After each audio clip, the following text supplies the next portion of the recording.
Infiniti always says empower the drive. I can tell you that since the day they dropped it off, I've been empowered. Empowered indeed.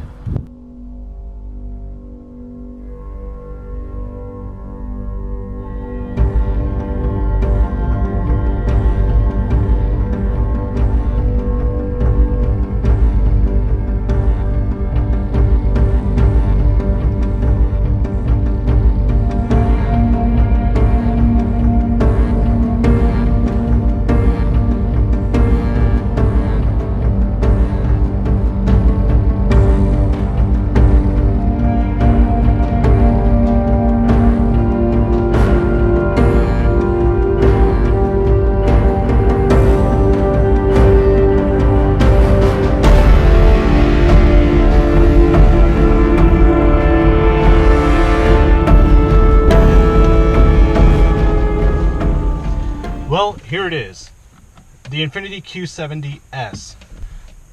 And I'll go down the sheet real quick for you.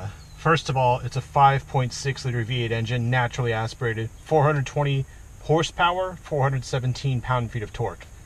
Monstrous, you'd say. Rear-wheel drive as well.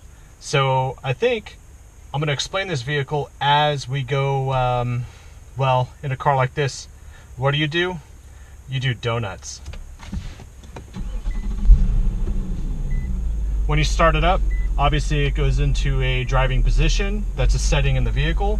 It actually allows for easier ingress and egress. I like that a lot. And I'm going to go over a few things in this car. There are a lot of things I like and a lot of things I do not like. Now, this is the biggest sedan. It's their flagship sedan, but at the same time, I'll tell you this, if you're looking for a sporty Infiniti sedan, the best of the best, that's the Q50 Red Sport 400. That's with the twin turbo V6 producing 400 horsepower. So that car produces only 20 horsepower less than this big monstrous V8 sedan. And why would you get this sedan? Why would you get this sedan? Why? I don't know. Because from the outside, it looks okay until one day a Nissan Altima parked next to me, and then it was game over. When I saw this next to the Altima, it looked just like the Altima, except this one costs $72,000. Now that is a lot of money for anything, and there are a lot of things in here at this price level where I'm going to just totally, well, dislike. First off, let's talk about these controls on the center stack. As you can see, I have a lot of buttons here. That's cool and all, but there is no phone button. I cannot access the phone from here. So when I get a text, it's not going to appear on the screen. I have no way to view it. The only way to control the phone is when I'm stopped, I press this button here and it pulls up the phone. But you'll notice it does not pull up texting, or the phone book is not even appearing when I drive. So I have to be completely stopped to use the phone book or go through the phone menu, and it's only this button here to start a call and hang up a call. And of course I can use voice dial to dial a number and dial a contact, but I don't have any way for the passenger to use the phone. And that may be a good thing or a bad thing. What I can tell you right now is other cars, especially at this price range, do a lot better with that technology than this car. The air vents aren't in a particularly good position for me. They seem to just blow directly into my hands on the steering wheel here. But I do love these large, fixed to the steering column magnesium paddle shifters. That is the same thing I get in the Q50, but weirdly, it's not available in the Q60 Coupe, which I drove recently. That link is up there somewhere, maybe down in the description. You can check out later. I have a center display between the instrument gauges. This center display is not as good as what you can get in the Q50. It's very, very dated in my opinion. But beyond the dated technology, the ride feels a little dated as well. What doesn't feel dated is the power. So in a car with this much power and rear-wheel drive, the only thing I can think of right now is, let's do donuts. Ready? First, I'm gonna go to my special place. There is a place in the Austin, Texas area where the donuts, well, you can have as much donut fun as you want. And I think I want to share that with you guys. In addition to that, I'll tell you a little story along the way. The reason why I think this car is somewhat magical is because it says right here, empower the drive. And the day I got this car, I actually got a call for a job interview. And I went ahead and said, yeah, sure, why not? And they said, okay, we're going to go ahead and schedule you an interview for the next day. Okay, yeah, whatever. I mean, I already have a job and I love it, and I do like what I do. In addition to the automotive journalism, I do work in tech. But basically, they scheduled me a phone interview, and it was actually not even a full interview. It was just a phone screen. And I aced it in 30 minutes. I had a 30-minute phone call, and an hour later, I got an offer. Now, that's confidence inspiring. Definitely. But at the same time, the confidence building, I think, partly was because I'm in this large, expensive sedan with a nice V8 engine. So yeah, I felt empowered.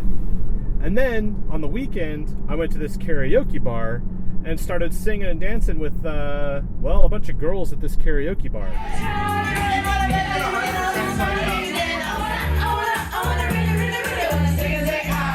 I got 2 numbers out of that. I'm gonna put my phone in this little slot, which is actually kind of pointless. The slot is felt lined, so it shows all the dust and all the crumbs, and anything that works its way in there will be hard to remove. But on with my story. This car is more or less for old men, maybe, but at the same time, I feel like it isn't. I think it's just for someone who wants a V8 sedan. Because if you think about it, at $72,000, you really can't get an Audi for that, in a V8 at least, for that money. You can't get a Mercedes in a V8 for that money anymore. And what else is there? The closest thing that comes to a V8 in a sedan form that competes with this and even beats it, the Chrysler 300 with the V8 Hemi. That one also puts out more pizzazz, more oomph. It gives you more of everything that you want from a V8 car. It's more of a muscle car than this. This is very subdued, very subtle. If you open it up, yeah, I mean, it's all right. It ain't perfect.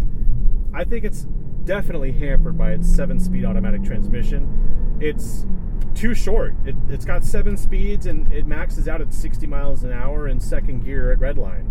And off the line in first gear, well, it just never hooks up. That rear-wheel drive just won't bite down enough to really propel this vehicle. And with 417 pound-feet of torque, which is really what makes this thing go, not the horsepower, but the torque, it's all lost. It's all lost because of this transmission.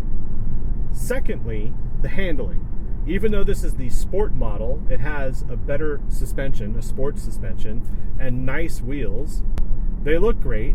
It has Brembo brakes, 4 piston calipers up front, 2 piston in the rear. Very beefy brakes for this vehicle. It brakes very well, but it doesn't go at all. Not compared to what you would compare a V8 sedan to be. I mean, this is shockingly quite good in the corners, but it's not good off the line. And it isn't even good, really, cruising, because this thing wallows, it bobs and weaves, and you know, I guess I could get used to it, but I think some of the passengers might get a little car sick with that. I know that big sedans do have a special ride quality to them, but I think that Infiniti really needs to sort out the ride here, because this is probably the biggest car with the biggest engine, but not necessarily the smoothest. And then there's this knob down here, which I consistently mistake for an Audi or a BMW, where I'm going to scroll through the screen here, maybe even a Mercedes, and it's actually for the driving mode. And they did something different here from the Q50. There's no toggle switch, there's actually a knob, which means that when I start the vehicle up, it's actually going to stay in the mode I left it in. So if I leave it in sport mode, it's going to start up in sport mode. That's actually a nice thing. That's clever, Infiniti, very clever. But what I don't like is the lack of a phone button up here. As you can see here, the phone book's not accessible while I'm driving. That may be a good thing, but at the same time, if I get a text, I can't see it. There's nothing I can do on this screen. And we all know that the Chevy Cruze that I drove has way more capability than this does right now. And at $72,000, I don't know. Even the Q50 that I drove had more capability than this. The Q50 had the cool 2-screen setup. Now, if you're not into that, then you're definitely an old person, and this is probably definitely the car for you. Of course, I have auto headlights, I've got steering that keeps me in the lane, I've got lane departure, I've got all the tech in here, radar cruise, anti-collision, I have a haptic gas pedal, which is very common now with these Infinitis.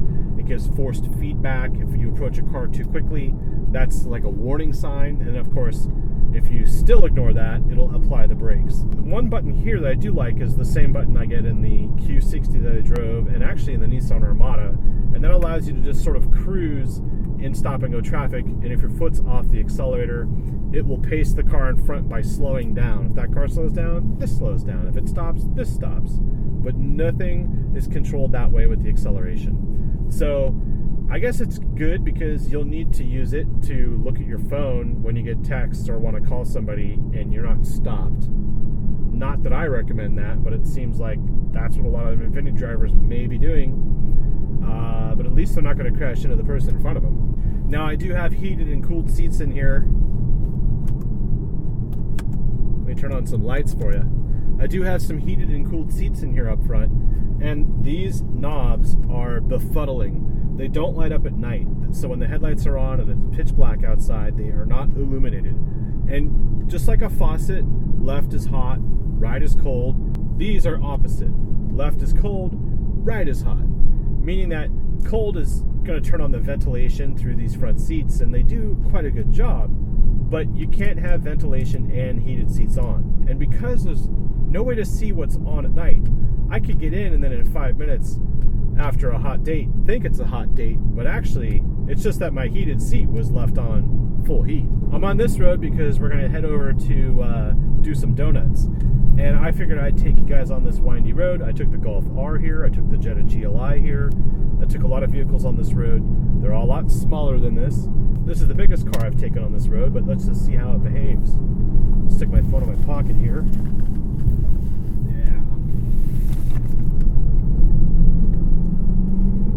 Now, of course, I am in sport mode, and what you notice is there's no engine noise. It's so silent in here. You are hearing my box of camera gear slide around. I'm sorry about that. But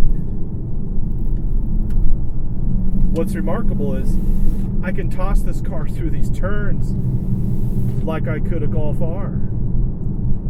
It has tenacious grip in here, and it behaves a lot like the Q50. All of a sudden, when I put it on these twisty roads, this thing shrinks down, and the V8 is on tap. All of a sudden, I like the transmission. So, what is this car trying to do? On the city, it appears to be not that good, but on this twisty road, it becomes much, much more amenable, and I like it. So the problem here is I may be empowered with this vehicle, and I may feel like it's all going to my head. And that's the hardest thing to do, is review a car like this without letting the power get to my head. I want to like it, but at the same time I look around and I go, I don't know. So do me a favor, leave some comments and let me know what you think. Is $72,000 too much for an Infiniti? Or is it just right to be able to be in a big sedan with a big V8 engine and go through corners like this? Because I think it's remarkable. I do like the way the buttons feel. I mean, it's like an old trackpad mouse where you use your thumb. It's like an old thumb wheel mouse. But obviously, if you live in Southern California and you drive through the Santa Monica Mountains on your commute to work, this would be a great car to have. If you live in Beverly Hills and you have Mulholland Highway at your disposal or Mulholland Drive at your disposal, this is definitely going to liven up your day, and obviously it will definitely eat this road for lunch. So it's certainly luxurious, I'll give it that quality, and I'm not sure if this is a sporty luxury car or a luxury sports car, mainly because I don't really hear any action happening. It's not squealing through these turns, which is a good thing, but I'm really not excited by the exhaust sound. And that seems to have been the same problem I had in the Q50, Red Sport 400, and the Q60 as well. I think that if they had put that engine in this vehicle, given a little bit more noise, maybe my opinion would be different. While I do want to like this car, right now, it's about a 7 out of 10. And there are other things too that I'd like to address, such as at this price point, vehicles have rear climate controls. This one just has rear vents, no climate controls. So it does fall short in a few areas. Now, of course, I could knock the transmission into manual mode, and now I have full use of the paddles, and I also have use of knocking the transmission forward for up, back for down. You're not going to really hear anything because this car is so quiet, but what I will tell you is there's a nice little noise it makes in sport mode when I manually downshift. And of course, opening this thing wide open, it sounds good, but then you start realizing that the engine itself isn't necessarily that free revving. It does take a while to get up to redline. When you're pushing this thing hard, it's not necessarily 100% performance. And I don't know what's holding it back other than the transmission. Because the way the gearing is set up, I think they could have done better. But we're almost where we can go do donuts. So I'm going to go ahead and keep driving and then reconvene when I get to, well, the place to do donuts.